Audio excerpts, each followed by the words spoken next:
Kejar-kejaran antara polisi dari unit PPA Polrestabes Palembang dan badut jalanan ini terjadi di salah satu persimpangan jalan protokol Palembang. Upaya melarikan diri dari polisi gagal, para badut jalanan ini kemudian diamankan. Razia mengamankan belasan badut jalanan yang sebagian diantaranya masih anak-anak. Yang mungkin bagi sebagian orang meresahkan karena mengganggu ketertiban jalan, mengganggu keselamatan dan pengguna arus lalu lintas. Mungkin tidak seberapa yang kita berikan kepada mereka, tapi efeknya dan jangan sampai terjadi pembiaran. Apalagi bagi kami dari pihak kepolisian, kami mencoba memberi efek jerah bagi mereka. Bu, terkait orang yang menyikitkan anaknya, Bu, untuk perjalanan itu akan kita dalamin kembali apakah ada tindak pidana di situ, apakah ada eksploitasi anak.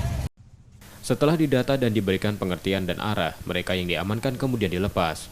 Razia digelar unit PPA Polrestabes Palembang, selain untuk menertibkan badut-badut jalanan yang sudah mengganggu lalu lintas, juga mengantisipasi adanya eksploitasi anak. Yudi Kiswanto, Kompas TV, Palembang, Sumatera Selatan.